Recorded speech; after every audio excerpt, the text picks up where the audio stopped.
back to the Dr. Supercoach YouTube channel. You're on with Pig, and this is our first YouTube episode of the preseason. In this series, I'll be chatting with some of my favourite content creators from the Supercoach community, looking to pick their brains and work out how to attack the 2025 season. There'll be a bunch of these episodes dropping throughout February, so make sure you're subscribed to the channel and have your notifications turned on to make sure you don't miss any.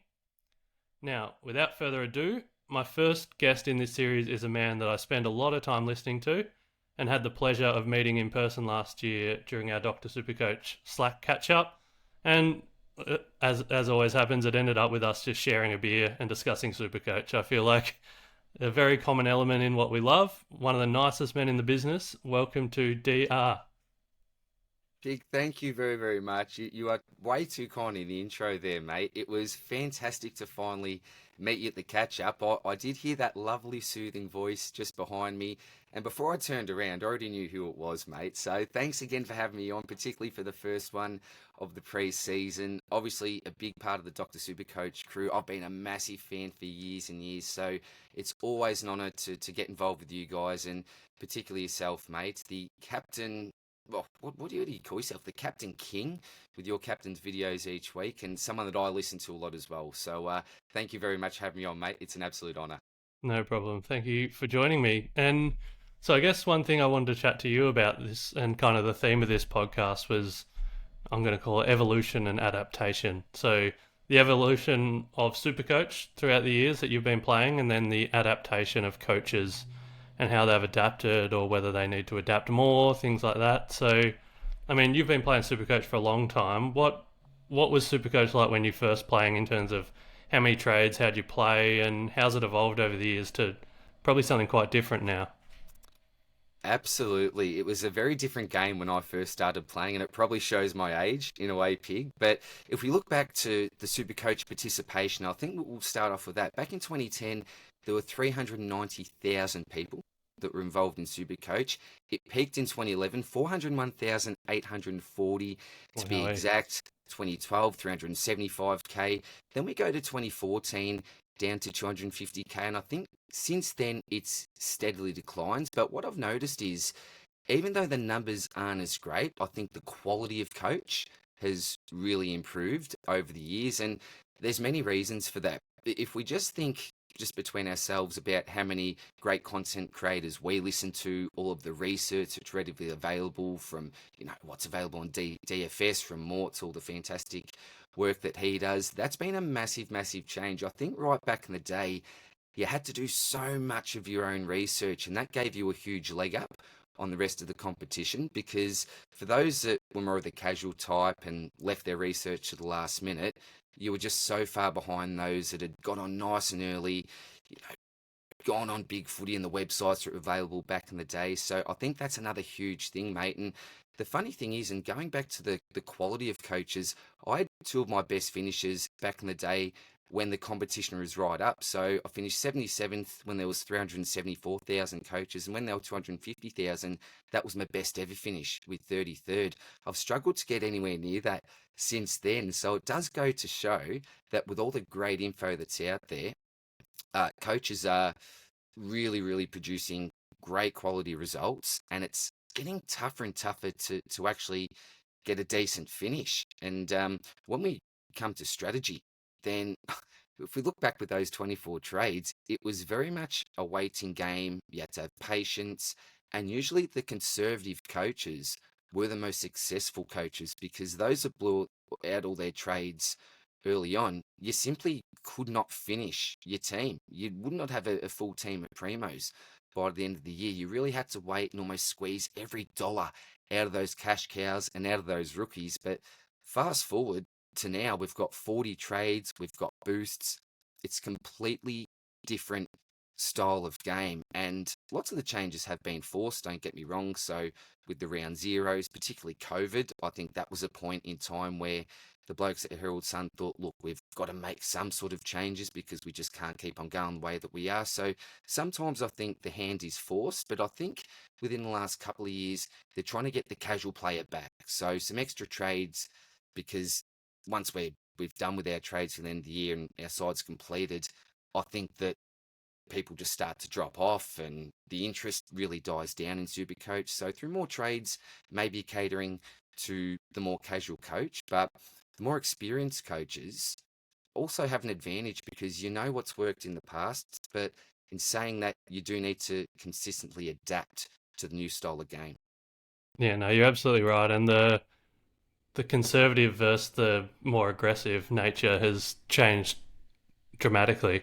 I mean, being able to kind of last year, I keep coming back to this, but trade McKercher in and out 4 times and still be able to get a finished team, like that wouldn't have been an option 10 years ago. You would have been just copping a rookie there the whole time. But then it probably also means we can get too aggressive or too silly in some ways. So maybe there's a balance that, like, if every trade has a purpose and has, I'm not going to say a positive effect because you can't predict all trades. They're not all going to be positive. Some will backfire, but not the frivolous ones. Maybe. Uh, yeah, I think there's a way that you can be attacking but not frivolous. Is maybe the middle ground somehow. Absolutely, that's one thing that has not changed in SuperCoach. It's getting the balance right between being too aggressive and making sure you are conservative in a way. Because if you blow those trades, they're like gold. They're like oxygen, really, in the game. That's the way that I'd describe trades. They're your oxygen in the game. That they keep you living, they keep you breathing, they give you those upgrades. So. Yeah, look, and I've been guilty, I must admit, in the past. I think it was the second year that the boosts were available. I had one sitting in the bank, and it was the worst feeling. I just left it for a rainy day. And by the time it came down to things, I'd only had maybe 3 trades left in the bank. And I thought, well, I don't want to use that boost and just waste them just for the sake of using that boost. So I think a plan for me is to start to be a little bit more aggressive. And lots of people you'll hear talk about the fantasy approach. If you're not a fantasy player, you may get a little bit confused about what that's all about, but we know historically fantasy, you've pretty much got unlimited trades and it's a different style of trading. But Supercoach is starting to very much align with, I think, that style of gameplay. Yeah, no, absolutely. And the disparity between the trades in the two formats is a lot less now. I was just chatting to Mini Monk about it before that I think there's 11 difference now. So there's still a little bit of a difference. You can't just be doing max trades every single week like you can in fantasy. But there's probably more room for players that I'm just thinking of, like the Ollie Wines or the Hayden Youngs last year, where they're not a keeper, but you might start them. They might not even make you the 100k that you wanted, but they're providing good on-field scores. That those kind of players are really popular in fantasy, just to kind of get you bulk points instead of having rookies on field. So I don't know, maybe there's an option where that type of player is becoming more popular in Supercoach, especially for the guys that do well. But in terms of coaches adjusting, like we're getting new rules every time, every year it seems, including like the forced one that the Herald Sun guys had no choice over last year with round zero, and then this year the addition of the flex, which I love. I want to be able to have 3 big ruckmen. But do you think coaches adapt quick enough? Like, I think the people that probably there's still a little bit of conjecture about what the right round zero approach was last year. So do you think people react quick enough, or does it maybe take a couple of years of seeing what happens to kind of balance it out? Yeah, I think the issue in saying that, big, wait in a couple of years, is then you get more changes to the game, don't you? So you Yeah, finally adapt to something, and then they go, here's something else. And that's, as I said, it does make it tough once you're set on a particular strategy, because back in the day, you pretty much knew what worked, and you yes, continue to go with that approach, and generally you get pretty successful results if you nailed that. But these days, you've got to consistently change and adapt. As we just mentioned, mate, the flex position, it's it's going to throw so many different changes out at us, mate. But yeah, do we adapt quick enough with round zero? It's tough, isn't it? Because there's so many different approaches. I know that a lot of people, and I won't use the word sucked in, but you get to see them for free, basically. And then you go, yep, wow, okay, well, this guy's got his score in his system. I think I probably really need to jump on here. Or this guy isn't looking as good as what I thought he'd be, even though I was really keen on him all pre-season. He's had a dodgy start to the year, so I'm off him. And that can hurt you as well, because you've done all this pre-season research, it's just the one game and you jump off. Like, for example, your Nick Martins, lots of people just went, nah, I've seen enough. He's a butcher. Out I go. In previous seasons, you probably wouldn't have done that. But that's the thing with the Callum Mills type. I think that round zero can give you a little bit of an advantage with those 50-50 picks. You know, you're not exactly sure what their role's going to be, what their position's going to be. And Matty Roberts is another one. Is he actually going to get that role, that quarterback role, distributing off halfback with that lovely left boot? We get to actually, and it's only one game's data, I understand this, but it's in-season data. We've never really had that before. We've had to rely on the practice matches, and a lot of the times you get those clubs that try to play their best team. Others are more experimental with those fringe players who's actually going to make their way into the 22 for round one. So there is so many different ways to go about it, but I think that this year people will be a lot more switched on, given the fact that we've now had that experience under our belts anyway, mate. Yeah, no, I think that's good. And like you kind of touched on with round zero, I think it's not about how many kicks they get, how many marks they get in round zero being an indicator. And shout out to Blake from our Dr. Supercoach Slack. He actually crunched the numbers and looked at the standard deviation between round zero and then what the player actually averaged throughout the year. Elite. So super nerdy stuff, but Oh, no, I love it. it showed that things like if you got a lot of kicks in round zero, it didn't mean you're going to get a lot of kicks throughout the year. Like that wasn't a good correlation. But what was ruck contests and CBAs. So, which it goes to roles. So if someone's getting a lot of ruck contests in round zero, that actually did correlate quite well to, you know, the amount of ruck contests they got throughout the year. So it's probably not actually about the stats they got in terms of how many disposals or tackles. It's kind of more about how many CBAs or how many ruck contests they attended or even kick-ins. I think that was quite a good correlation. So it's more about the role in terms of what players are doing in that game rather than actually the one game performances can be very fluctuating. They can be all over the place. It could be an outlier. But, you know, we saw Tristan Cherry get a lot of ruck. Oh, no, he didn't play round zero, but Brody Grundy get a lot of ruck contests round zero, and then he got a lot throughout the year. So it's probably more about role. And I know some people like to put a number on round zero, and it's like, oh, if he scores over 80, I'll pick him. If he scores under 80, I won't. I really dislike that. I'm like, I just want to look at the role and what they're doing, and hopefully that's a bit of an indicator of what they're going to do throughout the year. So the changes around zero, I think that affected us a lot. You're right, and a lot of people did knee-jerk. I mean, I even knee-jerked into Heaney. I wasn't really sold on him, and then I saw that role and I thought, I just need this. Jump on. And that was probably a role thing. I probably also got influenced by the score, not going to lie. But yeah, I kind of stuck firm with Max Gawn, even though he had a bad round zero because he still had that role. So yeah, I think it's all about role, but Great point. That's a bit about round zero. What adjustments do you need to think we need to make this year? We've got an extra player, 31 players now, including an extra one on field, which means every week, even in best 22, your worst score is going to drop off. And then also the flex spot, so you could have anyone in that spot. You could have a third ruck. I know there's a lot of talk about that could just be an extra cash cow, which is a great idea to just try and get more money. What adjustments do you think people are going to need to make for this 31st player / flex this year? Well, it's going to be interesting what line you target and what type of player that you target. So early on, my first thoughts were, do I go for a bloke that's, well, firstly got DPP, so I can get blokes from multiple lines in that flex position, a mid-forward, let's just say. And do I also go for a bloke that I know has a super high ceiling, that risk versus reward type player, but also has that lower type floor? So to throw a name out there, Shea Bolton, I think he's that type of player who can go nuts on his day, but then be an absolute coach killer, that roller coaster type pick.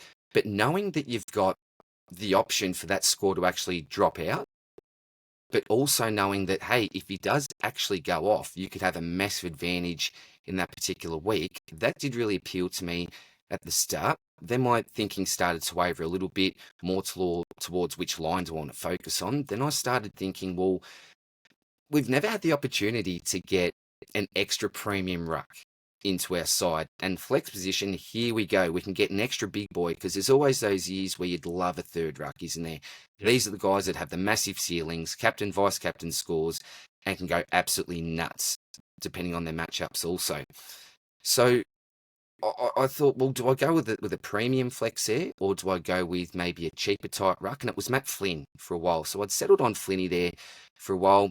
Then I swapped again, got Archer Reed as a loophole at R3, had Boyd there for a little while, and thought, nah, I probably don't even need a loophole given the fact we've got early buys. So I decided against that. Boyd went back to R3. Then I experimented with a third premium in there, and it looked great. This is my main issue with that, Pig, with this strategy, is the fact that in order for me to lock in 3 primo rucks, and in an ideal world, I don't want to use a trade on a primo. Yep. I want the ability to be able to go shopping. How confident am I in my own ability at this point in time, or even just before the start of round 1, to say, I think these blokes are going to be the top 3 rucks, or even the top 4 rucks. Give yourself an extra place in there. I'm just not confident in my own ability to do that. If I was, I'd go, right, 1, 2, 3. I'm pretty much just going to lock in these rucks from the start of the season. But given the fact that we've got the ability to really go shopping in this position, hey, I could want an extra premium midfielder if they're the blokes that are really going off, for example. Another premium defender if I get a nice fallen premium there. I want to give myself the option to upgrade there. So I've now made the decision not to have a premium player in that flex position. And at this stage, it's going to be a rookie. So you've pretty much got 3 options, which is obvious: your rookie, your mid-pricer, or your premium. I'm looking to use this as a bit of a cash cow position. I want to make some early cash, some extra early cash, and use that to my advantage rather than going for that extra big score there for now. And look, I think at the end of the day, in a way, it doesn't really matter who you've got in your flex. So, for example, if I'm running a Jagger Smith and a James Peatling in my midfield, well, either one of those could be the flex, either one could be playing in my midfield. So I think people are also getting a little bit hooked up over who to actually have there. I don't think it matters too much as long as you've got the right player on field. But so many different ways to look at it. I've been chopping and changing my approach because, hey, it's the first time that we've had this in AFL SuperCoach. We've had it in BBL for those people that play BBL, and that's another good reason why I think it's effective to play those other SuperCoach games, because you can use strategy from them and integrate it into AFL SuperCoach. But yeah, a lot of different ways. But at the moment, I'm probably thinking cash cow. But if I've been thinking 3 ways already during the preseason, then that just goes to show that there's no right or wrong approach. We've just got to wait and see what happens, I think, mate. Yeah, I think I've played with all those 3 options as well. I think right now it is a rookie. It might be Sid Draper or someone. Just because I think there's going to be quite a few good midfielders, rookies that we probably want them all on field, potentially, just given their talent. But I've also had Flynn there. I've also had Andrew Brayshaw there. So I've played with it all, but like I said, we might not know. But it probably doesn't really matter as long as you've got the right 23 on the field. As you said, it doesn't really matter who's where. The thing I like about it is last year I think I set and forget from the start. I did English and Gawn, which, Gawn good, English bad. But it meant that I wasn't able to then get the up-and-coming ruck coming through like Meek. So I missed Meek and all his amazing cash generation. So this year, with the flex, I'm not setting and forgetting, for one, because like you said, I don't know who the top 2 ruck are going to be. And MJ actually did some stats on it. He looked back the last 5 years, and the top 2 rucks, it's never been the same 2 repeat. Often one of the 2 has, but it's never been the same 2. So you're right, trying to pick the top 2 at this stage is quite tough. But this just allows me that if someone does pop off like Meek did last year, and I personally think it'll be Flynn if he's healthy. I actually could see Jordan Sweet going to another level and making more money, but he's quite an elevated price, so I'm not as interested. But it just, that flex, I'm probably going to see it as I might just have a rookie there, but if there's, a real cash cow that's going to get away, even if it's someone that I haven't even really considered, like Harry Perryman or something, just gets midfield time and goes off. Yeah. I don't want to restructure my defence, but I could just slot him in there with a bit of money from somewhere else. But Yeah, that's probably how I'm looking at it right now. But I mean, like you said, it's the first time this has ever come in. So evolution and adjustment. So we're evolving and we've all got to adjust again. Absolutely. And one just quick thing to touch on as well is the fact that we've both been playing around with every option possible. I think that's really important for coaches to do in the pre-season. For example, if you've just had Flynn there from the start and he's just been sitting there, fine. Like, if you want to go with Flynn, go for it. But just experiment anyway. Just try out a few different things and you may find that you find something else that works a little bit better for you. So experiment while we've got the time now. I think, yeah, are going to be a big key to success. Yeah, absolutely. And even there's guys that are kind of, you just lock them in from the start and you think 100% this guy's in my team. I know for a lot of one-eyed slack people, it's Jason Horne-Francis is that guy that just lock away and don't think about it. Or for some guys, it's Cherry, some guys it's Shees or whoever it is. It's not a bad idea to actually take them out and play around with your team and see what it looks like. Just screenshot the first team so you can go back to it. But yeah, Absolutely. don't kind of just be so locked in. I mean, they might be locked in because you think that they're the best, and why would you not start them? But just have a play anyway. Good advice, mate. And then another question, which this came from some of our Slack patrons, is to you: are there any player that you would love to start, but maybe you don't have the guts to, or maybe you feel like you can't because you're a content creator and people are going to be looking at your team? Is there anyone that kind of you'd love to, but isn't there at the moment? Do you know what? There is, and it's a man that I'm going to have a bit of a chat with you about. But you know what, Pig? Over the last 24 hours, I thought to myself, you know what, bugger it. Even though I'm a content creator and these picks are generally the ones that I stay away from, I'm just going to select him because I'm hot on him at the moment. I'm just going to select him. But I won't say him for now because I'll have a chat about him. Probably the one for me, and it's not necessarily because I'm a content creator and the pressure's on. It's probably because there's another option just above his price in Horne-Francis, who's a really popular option. It's Isaac Rankin. I would love to start Isaac. You know, just the talent this man possesses. I think he was on a really good run last year until he got injured. Then obviously suspended. It just things just didn't tend to pan out for him. But I think if he can really increase those mid minutes, which I've heard in the preseason he's been absolutely lighting it up through that midfield, I would really, really love to start him. The issue is we've got so many good value options there, and I'm asking myself, was it worth spending up on a Rankin when I've got the Daniels, the Philippus, and McRae's? Whoever you're interested there, probably not. Probably Yeah. not. So more of an upgrade target for me, but I'd love to actually start with Rankin and Antipod Horne-Francis. It's a dangerous move, but Rankin's someone that I would love to start. At the moment, I just don't think that price-wise, other options, you got Horne-Francis here. I don't think it's necessarily the right thing to do, but I may and love to do it. Yeah. No, I think that's a great one. I agree. And he's someone with a massive ceiling, but a bit of a hurtful flaw. But maybe in best 18, dropping off, like you said, a bit Shea Bolton-y, but obviously Bolton's got more variance. But could be someone like that could randomly give you a 150 and kind of put It's you above right. others. And but then if he gets a 60, it kind of drops off with the rookies. It hurts. Yeah.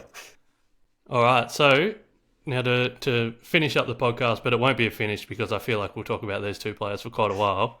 I'll say the final segment of the podcast is I've asked you, and I'm going to bring someone as well. I've asked you to bring a player that you want to chat about, where you've got some thoughts on. You want to get my thoughts, have a chat back and forth about them, and then I've got a player as well. So do you want to introduce your player and tell me who you want to chat about? I'll introduce this player, and I just alluded to him before, Pig. I hadn't had the guts to have him in my team for the last week and a bit. I've been pretty keen on him.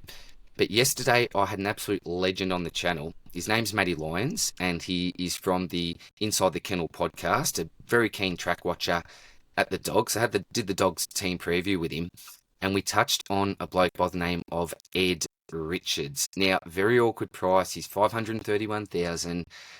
He obviously plays for the Dogs. We know what that round 12 buy is like. You've got the Dogs, the Power, the Blues all there. And North, it's a really, really tough buy. So lots of awkward things about this pick, but lots of upside. So let's quickly talk about, well, what was his role last year? So last year, obviously started playing off the half-back line, and I think really talented half-backer. But then we get to round 6. Libba's out of the side. So they go, do you know what? Who can we get to actually go into this midfield and replace Libba for a couple of weeks? And it was Ed Richards. So he'd gone from 0% CBAs to high 70s and then low 90s in the next 2 weeks. Now, he didn't actually, blow the scores out of the water, given the fact that, hey, he hadn't never trained in the midfield at the Dogs. He trained as a halfback, but they just threw him in there. And even though he didn't score particularly well in those first couple of weeks when he was in the midfield, he still played a really vital role, and I was really impressed with him. Libby comes back the next week. He loses the majority of CBAs, but gets just a little sprinkle of 13%. Then Libby goes back out of the side. And what do we see? We see this bloke go 90 and then 88. So those CBAs came straight back as soon as Libba was out of the side. And he just went bang. So in round 9, he went a 163. Round 10, it was a 118. And then if you look to the next week, this guy was BOG to halftime, had 77 points, 19 touches, but unfortunately got KO'd and then missed the next couple of weeks. So this bloke was setting himself up to be on an absolute heater. Missed a couple of weeks, came back, gave you some nice scores, a little bit up and down, but it was when Libba went out of the side that he pretty much gave the coaches no other option but to leave him in there. And I think if we look at some of his numbers last year, even that low score of 64 in round 21, he kicked 1 goal, 3, and they only went at 50% efficiency, which is unlike Richards, gave 2 free kicks away. So I think there is a fair bit of meat on the bone to this pick. Now, this is what really, really excites me, Pig. This is what really excites me. And you are huge on this. I know you've been working extremely hard for our SuperCoach Swordplay season guide on trying to predict who the top CBA mids are going to be. And from what Matty spoke to me about yesterday, he is super, super confident that Ed Richards is going to be the number 2 cog. This is really, really big news, mate. To the point That's huge. Where in the pre-season match sims and training, they've been using Dom Brew, who's training with the Dogs at the moment, obviously elite VFL player. Apparently, he's wearing Richards like an absolute glove during these match sims because the Dogs are that confident in this bloke being so damaging during the season that they're expecting potential tags. So at the moment, they're training with Richards copping a hard tag, but they're also getting Richards' teammates to work on how they're going to block for him, how they're going to give him a bit of a chop out because they want the ball in his hands, that damaging left foot, they want it inside 50, and that's the big thing for me, mate. That is a big thing for me. Now, whenever someone mentions the word tag, that's obviously massive, massive red flags, but there's no guarantee there's going to be tags on him. For me, this just goes to show how confident the Dogs are in this bloke's ability to go bang in 2025. So that's a really exciting thing for me. We know that the Dogs, as a midfield unit, historically have been able to have 3+ mids from 2019 average 100+. And in numerous years between 2019 and 2024, there's been 4+ Dogs. Your McRae's, your Dunkleys, your Bonts, your Libbers, your Trelaws. These are superstars of the game. But it does go to show in particular systems, and we don't know whether or not that system will change, I don't know. But in particular systems, multiple midfielders can give you extremely high numbers. So the Dogs are a perfect example of that, and I'm hoping that trend continues. And if you look at the ages of your Libbers, your Trelaws, they are getting on, and I think that it's time for that next gen in the Doggies midfield. I think we'll see a bit more Rolly Sanders in there as well. But there are a lot of positive to this pick, although there are a few risks, Pig. I'm sure that I'm getting too excited, so I probably need you to balance out this conversation a little bit and maybe bring me back down to earth a little bit and maybe give me some things that I should be watching out for with Richards, because I'm getting a little bit too excited about this man at the moment. No, it's so good. I love the excitement, and you're getting me excited about him. I'm thinking, who would I replace him in my team with? Who would I swap him in for? But Some more stats just before I do that. In games where Ed Richards had over 60% CBAs, he averaged 106 Supercoach. So that's not massive. It's like if he went at 106, he's going above his price point. But is that enough? He's probably like a few points below a keeper. But maybe it's not too bad to have as an M8. Whereas when he was playing in that defender role, he averaged 92. So it's a big jump up from that.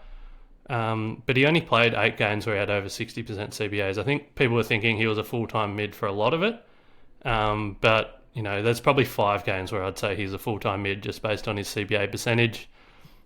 Played a bit on the wing as well, according to the DFS heat map. But like you said, he had a maximum score of 163 from 93% CBAs. 93% CBAs is insane. No one does that. That was round 9. It was against Richmond, though. But then he had 2 other games where he went 90 plus CBAs and he only scored a 79 and an 83. They were against tougher teams, but as I think what you nailed is that he just got thrown in there with no training and no preseason as a midfielder. So, is 106 average enough? Like, if he just does what he did at 60%, maybe it is, maybe it isn't. But I think what you said about keeping in mind, this year he's going to have a whole preseason training as an inside mid, learning the craft, being ready for the role. We could see some natural progression. I think banking on natural progression is always a bit fraught with danger. I prefer to bank on a role change. But if he does have that preseason under his belt, could he potentially push that 110? He certainly has ability. My main question with Ed Richards all preseason has been, how much will he be an inside mid? Because I think we can all agree when he's an inside mid, he's great. But yeah, last year Treloar and Bontempelli were the number 1 and the number 2 dogs in there, pun intended. Last year Libba was the third midfielder, so he averaged about 72% CBAs. So Treloar was the highest at 82, then Bont around 78, then down to Libba at 72. Then it was followed by Richards, who went at 52% CBAs post-bye. So there, like you said, there were some, Libba was playing some of them, so it's not all like he was all inside mid, so he's 52%. But my real question is, will Richards leapfrog Libba as the number 3 option? Because can Libba even play anywhere else? Richards is so versatile, he could get thrown around. Libba, I don't really know. A bit Matt Crouchy at Adelaide, I don't really know where he goes, apart from if he's in the guts. So I'd like to see Richards leapfrog at least Libba to become number 3. What you're saying and Matt's saying about him leapfrogging even Treloar to become number 2 behind Bont, that would be huge. If he was the number 2 option, I think you just lock him in and throw away the keys.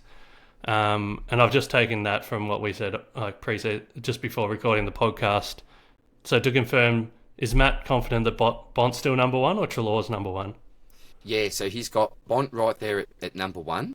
Yep. And then he thinks it's Richards. So Treloar's had a bit of an interrupted pre-season. He's a little bit concerned about how Treloar's tracking. But again, historically, that's, what's sort of new with Adam Treloar. But I think last year was that All-Australian season, close to his career best. I just think at 31 years of age, with Treloar and with Libba, particularly Libba with his concussion issues, I don't know, and I'm not a Dogs fan, but I would be personally pretty surprised to see Libba play every game this year. I think that they will look to manage him. They were very conservative with him last year with his recovery. So I think that there is a chance, and a strong chance, that Richards can leapfrog these guys, but that you're taking a big punt on that. You're taking a big punt on that, because if that's not the case, he turns into, I won't say a bad pick, an ordinary, he might be at around his price. I think versatility as well can be dangerous for players, and he is versatile, and he's actually performed well on the halfback. But from what Matty's saying at the moment is that the main distributors off halfback are going to be Dale, Bramble, and Johannesson at this stage. So you could certainly add Richards to that mix without a doubt. Someone like Johannesson is very injury prone as well. So is there a chance they put Richards back there? I just think that if that's the case, if they need someone to go down back, they will look for other options, because they are just so keen to give minutes to this bloke from what I've been hearing. So we're banking a lot on him being the second cog. If he is, I think he could be a terrific selection, but a very awkward buy. Can you run with? You can't run with too many dogs. You've got your Sheasels, that really, really popular picks. You've got your Sherry's popular picks. Daniel, there's already 3 on that buy that aren't even dogs from North Yeah. Melbourne. So I'm looking to balance things out where I can and maybe drop a dog that I had in another line possibly, or even another port player like a Butters. So I'm off Butters at the moment. That's allowed me to have Richards in there and maybe go with the Sarong over him. So I'm still balancing that buy.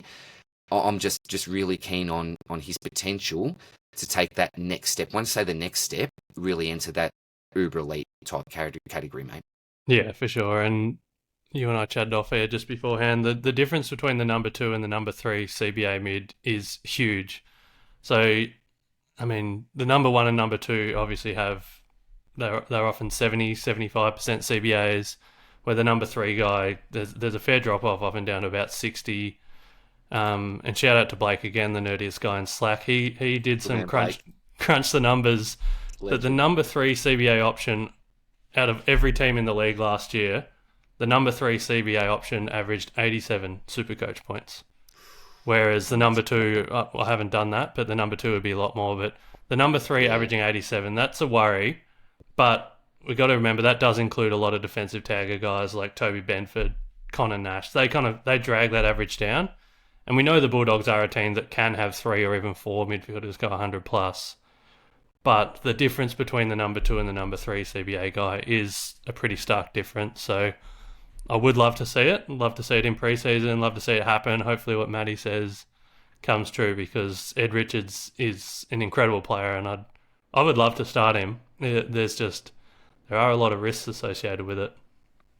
Absolutely. 1.1% ownership as of yesterday when we were recording, mate. So there's not a lot of people with me at the moment, but I'm happy to have my version of Ab's weapon, as he says. So for now he's in, but certainly far from a lock. Certainly far from a lock. Very good discussion. And now the player I want to bring to the table, who right now is in my team, but is also in and out a lot, is Sam Walsh. Now, Sam's an incredible talent. The question for me, a little bit similar to Ed Richards, is what will his role be? Last year, Cripps was the main mid. He went at 84% CBAs. That's one of the highest in the league. You know, guys like Lachie Neale and Cripps and Steele are kind of top of that tree. Last year, George Hewitt was 68% and Sam Walsh was 70%. So they were pretty even in terms of they were about equal number 2 option. So what I would like to see Walsh become the number 2 clear 2 option. Like, I'd like to see him getting up to 75, 80% CBAs. 75% I'd be happy, but even as is, I'm still quite interested at his price. Like, he's nearly 600k. You probably need him to go that 112 and be borderline keeper, like a borderline top 10 mid, to be a successful pick. Look, I looked into the top 10 mids in 2023 and 2024, so that's 20 players. 19 of those 20 have been either the number 1 or number 2 CBA mid at their club. So what I'm saying there is it's very unlikely that someone is the number 3 CBA mid and is a top 10 SuperCoach mid. Right, so you need them to be the number 1 or 2 option. Christian Petrarca 2023 was the only exception, but he's a freak, so you can't expect that from everyone. So in most cases, if you want to pick a premium that you think is going to be an uber SuperCoach midfielder, you need them to be a high CBA guy. 70% that Walsh had is high-ish, but I'd like to see a bit more. Question for you is, what role do you think Sam will play this year? Like, will he be more inside or more outside? You know, there's Chera's potential healthy return, hopefully for Carlton's fans, that he's in there more. There's Jagger Smith coming into the team. But then there's the Nick Newman injury, which probably sends Doherty back. The departure of Matt Kennedy from the midfield as well. I'd be interested to know hear your thoughts, DR, on how you see the Carlton midfield stacking up, and whether Walsh kind of just keeps doing what he's doing or becomes a bit more of the cog in the engine, hopefully with no, fingers crossed, no preseason back injuries.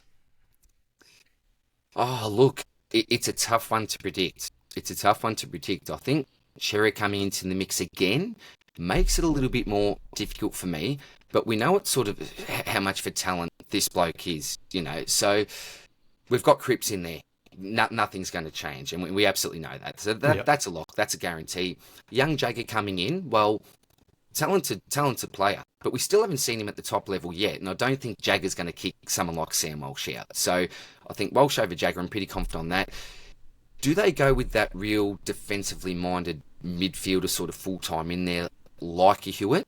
I think that's going to play a big part on someone like Walsh's minutes. So do they go with someone like a Cripps, who's the absolute mainstay there?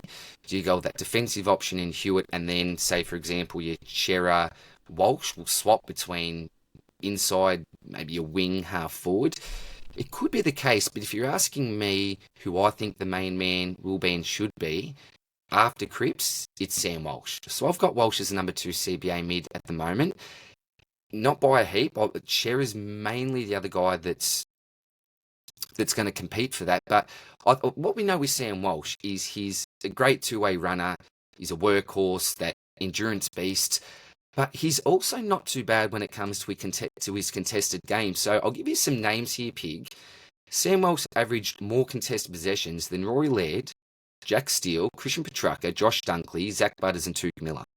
Wow. So it goes to show that this bloke does have an inside game. If you had have asked me, if you would have put all those names in a line there and say order them from highest to lowest with contested possessions, just looking at the names, I would have had Walsh right at the end there. But it does go to show that he can do the dirty work. You know, top 20 for score involvements last year, 6 for tackles per game, so 6.8. That's what we want to see. And I think those tackling numbers would also lend well to Voss is saying, well, we want as much pressure as we can in there. If you're prepared to get your hands dirty, Walshy, well, we'll give you the minutes. You know, 13th for average disposals per game. Probably the issue for me is he was 7th in turnovers on average with 5.1. I'm not saying he's an absolute butcher of the ball. A lot of this can have to do with synergy, I think, at times. And we saw some of those forwards in, out of the side.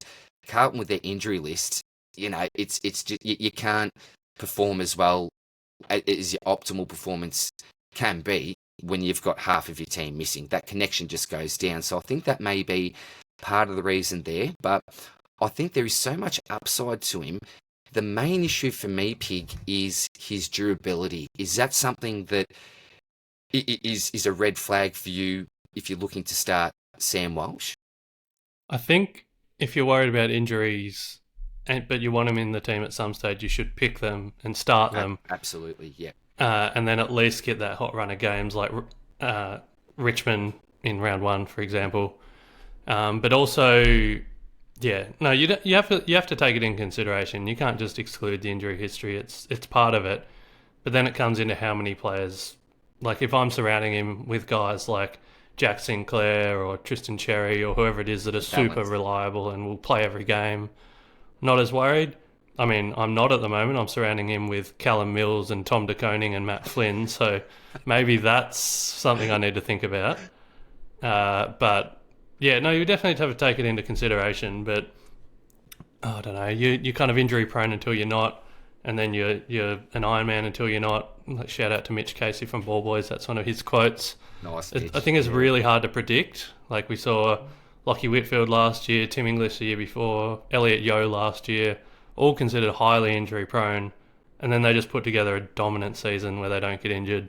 You're right. Yeah, it's right, tough to predict. But one weird thing about Walsh that I was really paying attention to last year, and I don't know if it was because he came into the year a bit tender after his back, but his marks per game were horrible last year. He only averaged 3 marks per game, whereas the Uber mids, they all go over 5. And like him himself, he went at 5.8 in his really good year in 2001. So nearly half of his average of his career best year. His first 3 games of the year, when he came back from his injury, he only had 2 marks. Like not 2 per game, like 2 total marks in 3 games. And then between rounds 17 and 20, he played a month of footy and he had 4 marks, like 1 per game. So I have no idea what's going on there, but I do see it as a way where, like, if that regresses just back to the mean to around 5 marks a game, that's potential upside, but I don't know why it was so down, so it's hard to predict. And then the other thing, like you said, you touched on his disposal efficiency and his turnovers. He went at 66% disposal efficiency, which is very bad. Prior to that, he went at 73%, 74%, 74% the 3 years prior. Meat on the So bone. was last year the outlier, or is it actually that he's in the inside midfielder more and a bit more Tom Greeny where he just throws it on the boot and doesn't look? I'm not Yeah, sure. look, I'm far from medical expert. Just throwing out a weird theory. Could it be due to those maybe back issues? He's maybe had to alter his style of kicking. I've got absolutely no idea. Just throwing some things out there. But look, he's an absolute beast. He's an absolute beast of a player. We know what his talent's like. If you look back to even some of his scoring history, back in 2021, this replayed every game, averaged 117. And how's Yeah. this for a nice month, mate? A stretch of 131, 138, 158, and 193 between rounds 15 to 18. So this bloke, when he's fit at his best, is one of the best scorers in the game. No doubt about that.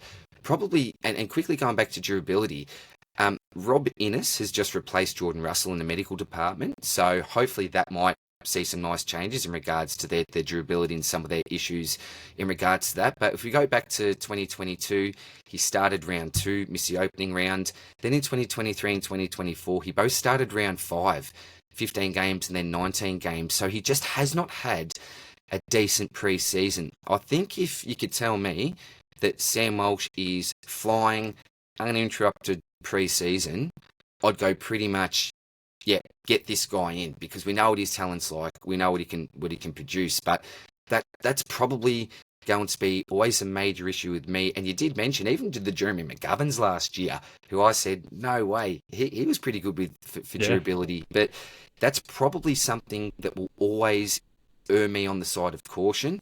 But if you're keen on him, you got to start with him, mate. Yeah. There's no doubts about that. The last thing you want to do is see him go on an absolute tear at the start of the season, get him in your side, and then he goes down. At least if you started with him and you've hopefully got those nice bank of scores, you can live with it a little bit easier going, well, at least I've been rewarded for him, for what he's done for me to date.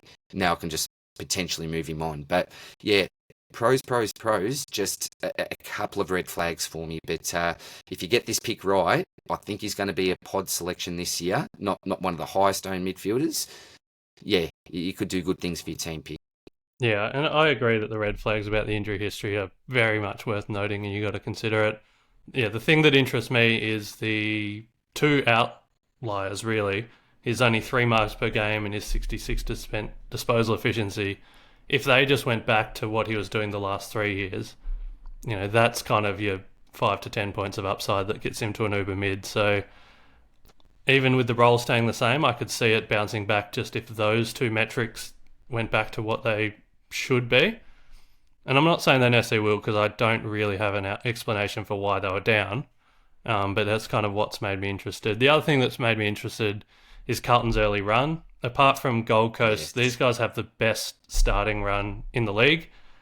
So they play Richmond in round 1. There are also only one or two teams to play Richmond, West Coast, and North in their first 6 games. So they've got 3 very easy teams in their first 6 games. For me, I'm playing with an idea at the moment where if I'm starting someone over 580k, which is roughly the old 600k before the pricing changes, Yep. if I'm starting someone over 580, I want them to be a VC or a C option. And so, especially in those first 6 rounds, like to get me off to a flyer, I do think I would be happy VCing Walsh in quite a few of these games, especially against Richmond and West Coast. Now, I personally might not VC him because I've got Tom De Koning, who I think could also do Yeah. big things. But Sam Walsh he probably does tick my criteria of over if he's over 580, would I be happy VCing him? So that's another thing I'm thinking of, especially with Richmond, West Coast, and North all in their first 6 games. Absolutely. And he also plays West Coast and North in rounds 14 and 15 again. So actually plays those teams twice. And look, with North, I'm expecting them to improve this year. Me But too. historically, they've been a really good team for our midfielders to score against. So the fact that they've got that really nice run in the first 6 weeks and then that mid part of the year, 14, 15, potentially could get another really big spike there. It's a decent fixture. Isn't made only the single buy, and that single buy is on a tough week. So if you are starting Walsh, then you couldn't. I don't think you'd go, for example, if you were that crazy like us, go Walsh and an Ed Richards. You'd certainly need to choose between the two. But as a pod selection, I think that his early fixture and early run, if he gets red hot there, what a leg up you've got, mate.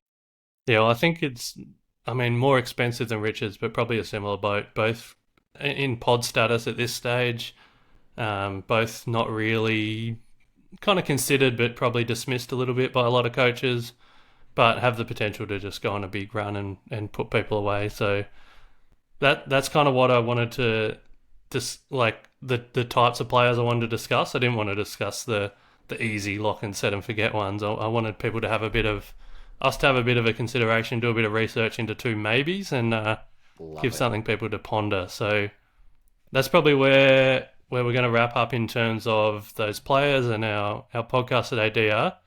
Do you want to give everyone a bit of plug where they can find you, what's going on with the Swordplay guys this year, and a little chat about the season guide as well?